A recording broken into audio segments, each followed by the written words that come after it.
जय यीशु बच्चों, आप सबों को पुनः एक बार इस प्रशिक्षण में स्वागत करती हूँ। आइए एक छोटी सी प्रार्थना करके हम अपने धर्म प्रशिक्षण को आगे बढ़ाएंगे। हे पिता ईश्वर, आपके इस चरणों में हम पुनः पधारे हैं। आपको धन्यवाद देते हैं आपके आशीषों के लिए, आपकी कृपाओं के लिए। आपने जो हम पर अपनी सुरक्षा रखी है, हमें हर प्रकार की बीमारियों से बचा के रखा है, इसके लिए आपको धन्यवाद देते हैं। हे पिता ईश्वर, आपसे विनती करते हैं कि आप अपने अनुग्रह हम पर हमेशा बनाए रखिए, ताकि आपके वचनों को अच्छे से सुनकर उस पर आगे बढ़ सके। आमीन। तो बच्चों, आपको पिछले रविवार कुछ प्रश्नों के उत्तर ढूंढने के लिए कहा गया था। आपने इन प्रश्नों के उत्तर ढूंढे हो या नहीं? तो आइए हम एक बार इसके उत्तर सुनने की कोशिश करेंगे, जानने की कोशिश करेंगे। पहला प्रश्न जो था वो था, अंतिम ब्यालू कौन कौन से तथ्यों को प्रकट करता है? तो अंतिम ब्यालू कौन कौन से तथ्यों को प्रकट करता है? वे मुख्य 4 तथ्यों की ओर हमें संकेत करते हैं। पहला कौन सा है कि यूक्रिस्ट के द्वारा प्रभु यीशु हमें अपने आप को भोजन के रूप में देते हैं। फिर दूसरा बिंदु है, यह कलवारी पर्वत पर मानव कल्याण हेतु बलिदान की याद दिलाती है। फिर तीसरा बिंदु है, यूक्रिस्ट के द्वारा प्रभु यीशु हमेशा हमारे साथ रहते हैं। और आखिरी बिंदु जो है वो है, यूक्रिस्ट की स्थापना के द्वारा प्रभु यीशु अपने असीम प्रेम को हमको प्रकट करते हैं। तो ये 4 मुख्य तथ्य हैं, बिंदु हैं, जिनकी ओर अंतिम ब्यालू हमें बताता है, या फिर हमको इनकी ओर संकेत करता है यूक्रिस्ट स्थापना के द्वारा। फिर दूसरा प्रश्न है, वो है, पवित्र यूक्रिस्ट एक परिपूर्ण बलिदान है कैसे? तो इसका उत्तर है, पवित्र यूक्रिस्ट एक परिपूर्ण बलिदान है, क्योंकि पवित्र परम प्रसाद की स्थापना के द्वारा प्रभु यीशु अपने शरीर और रक्त संपूर्ण रूप से ईश्वर को चढ़ाते हैं। इसीलिए हम ये कहते हैं कि पवित्र यूक्रिस्ट एक परिपूर्ण बलिदान है। फिर तीसरा प्रश्न जो है, पवित्र यूक्रिस्ट जीवन की रोटी है कैसे? पवित्र यूक्रिस्ट हम कहते हैं जीवन की रोटी है।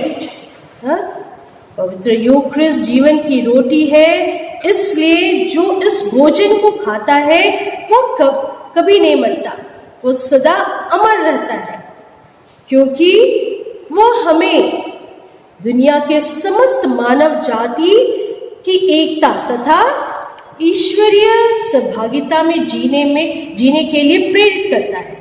इसलिए हम कहते हैं पवित्र यूक्रिस्ट जो है हमारे जीवन की रोटी है। चौथा प्रश्न जो है वो है, पुराने व्यवस्थान और नए व्यवस्थान के बलिदान में क्या अंतर है? तो पुराने व्यवस्थान में भी बलि चढ़ाया जाता था, और नए व्यवस्थान में भी हमने सुना है बलिदान के बारे में। इन दोनों के अंतर क्या है? दोनों में अंतर क्या है? आप पुस्तक में देखोगे 3 बिंदु जो है इसके अंतर के स्वरूप आप दे सकते हो। पहला अंतर जो है, पुराने व्यवस्थान में याजक और उपयाजक बलिदान चढ़ाया करते थे, और नए व्यवस्थान में प्रभु यीशु स्वयं बलिदान चढ़ाते। फिर दूसरा अंतर जो है, जो लोग बलिदान चढ़ाते थे वो क्या है?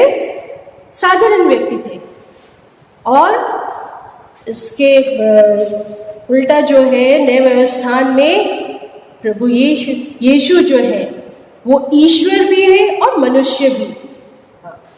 फिर तीसरा अंतर जो इन दोनों के बीच में है वो है, पुराने व्यवस्थान में हम देखते हैं पशुओं का बलि चढ़ाया जाता था, परंतु नए व्यवस्थान में प्रभु यीशु अपने शरीर और रक्त को बलि के स्वरूप हमें क्रूस पर चढ़ाते हैं। तो ये तीन अंतर हम देखते हैं पुराने व्यवस्थान में जो बलि चढ़ाया जाता था और नए व्यवस्थान के बलिदान में। फिर दूसरा प्रश्न है, पवित्र यूक्रिस्ट में प्रभु यीशु की उपस्थिति को समझाइए। प्रभु यीशु की उपस्थिति को समझाना है पवित्र यूक्रिस्ट में। तो हम जानते हैं कि प्रभु सदा हमारे साथ रहना चाहते थे, इसीलिए उसने पवित्र यूक्रिस्ट की स्थापना की और यूक्रिस्ट के द्वारा प्रभु यीशु शरीर, रक्त, आत्मा और ईश्वरता में सचमुच हमारे साथ रहते हैं। वे हमारे मित्र के साथ जैसे हम यूक्रिस्ट के द्वारा हमारे साथ में रहते हैं। अब आखिरी प्रश्न जो है वो है, पवित्र यूक्रिस्ट प्रेम का प्रतीक है कैसे? पवित्र यूक्रिस्ट जो है कैसे आप कह सकते हो कि ये प्रेम का प्रतीक है?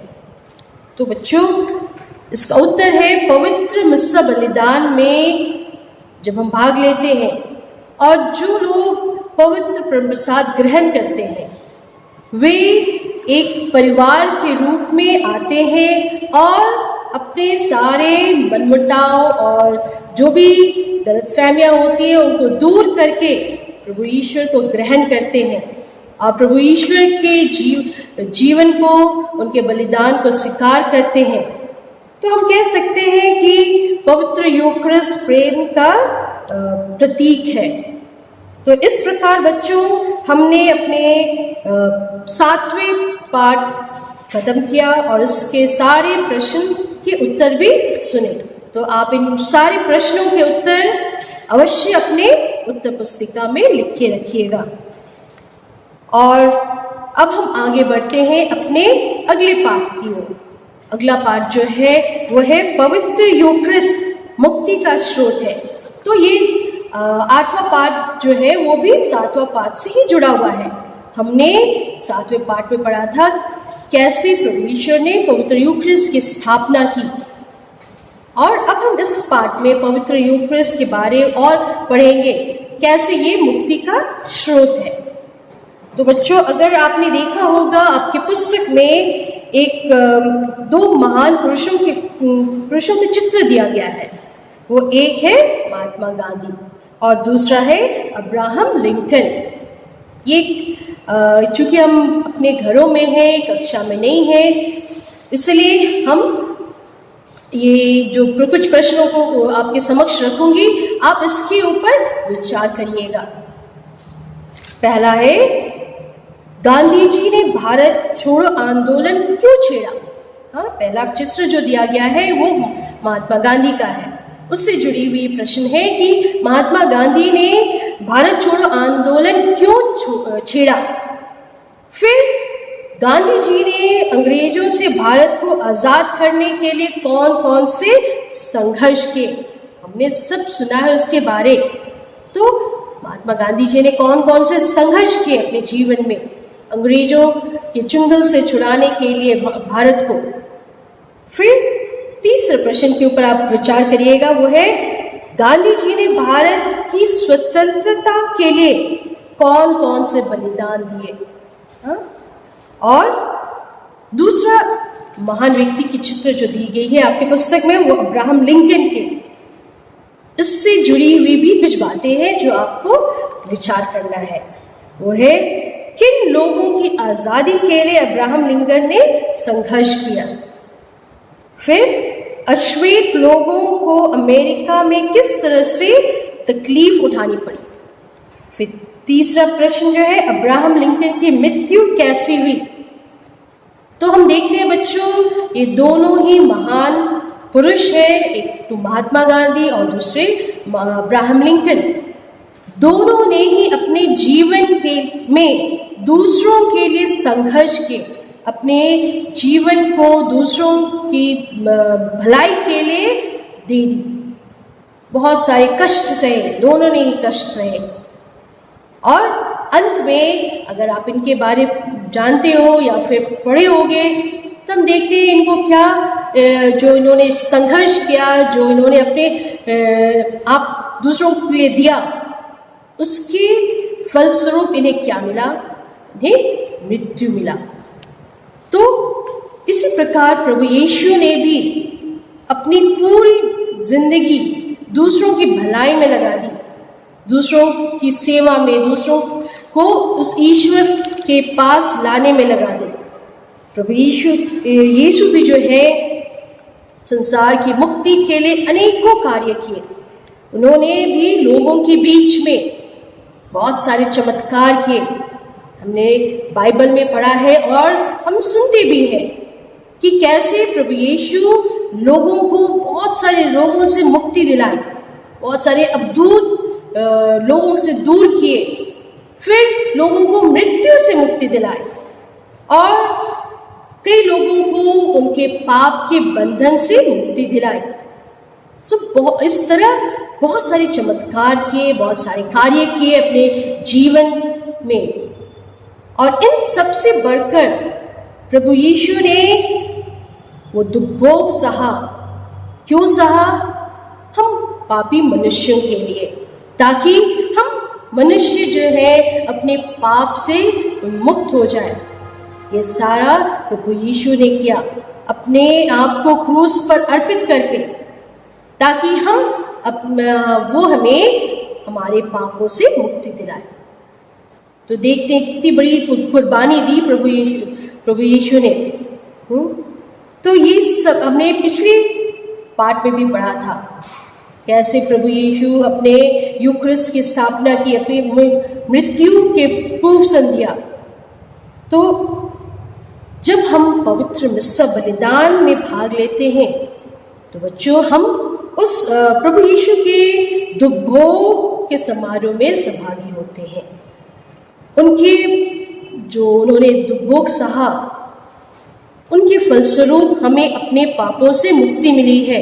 हमें बहुत सारे रोगों से, मानसिक हो या शारीरिक हो या फिर हमारे पाप हो, उन सब से हमें प्रभु यीशु ने मुक्ति दिलाई है।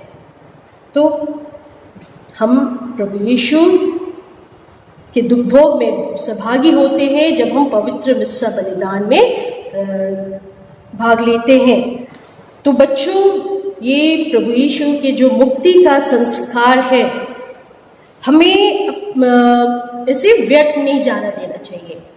हमें आपसी प्रेम के साथ रहना चाहिए और उनकी सिखाई हुई बातों को हमेशा याद रखना चाहिए। हमें आपसी सहयोग करना चाहिए, अपने एक दूसरे की सहायता करना चाहिए, हर तकलीफ में हो या सुख में हो या दुख में हो, सब एक साथ मिलकर हम अपने जीवन में आगे बढ़ेंगे। तो हम प्रभु यीशु के जो ये मुक्ति कार्य थे उसे व्यर्थ हम नहीं जाने देंगे। अब हम देखते हैं पवित्र यूखरिस्ट एकता का संस्कार है। हमने पिछले पाठ में भी पढ़ा था कैसे ये प्रेम का संस्कार, प्रेम के प्रतीक है। अब हम जानेंगे कैसे ये एकता का संस्कार है। तो हम पहला कुरिन्थियन में पढ़ते हैं, पहला कुरिन्थियन अध्याय 10 पद संख्या 17 में, रोटी तो एक ही है, इसलिए अनेक होने पर भी हम एक हैं, क्योंकि हम सब एक ही रोटी के सहभागी हैं। हाँ? तो पवित्र यूखरिस्ट ख्रिस्तियों की एकता का प्रतीक है। वो कैसे? क्योंकि हम उस बलि भोज के सहभागी होते हैं जो प्रभु यीशु ने हमें दिया है यूखरिस्ट स्थापना के द्वारा। हम प्रभु यीशु के शरीर और रक्त को ग्रहण करते हैं, उसके एक ही शरीर और रक्त को ग्रहण करते हैं। क्योंकि रोटी जो है अनेक गेहूं के दानों से बना है और हम अलग अलग परिवार से एक होकर पवित्र मिस्सा बलिदान में भाग लेते हैं। चाहे हम अलग परिवार से आते हैं उस मिस्सा बलिदान में भाग लेने, पर उस पवित्र परम प्रसाद ग्रहण जब हम करते हैं तो हम एक कलीसिया की एक परिवार बन जाते हैं। इसीलिए हम कह सकते हैं कि पवित्र यूक्रिस्ट एकता का संस्कार है।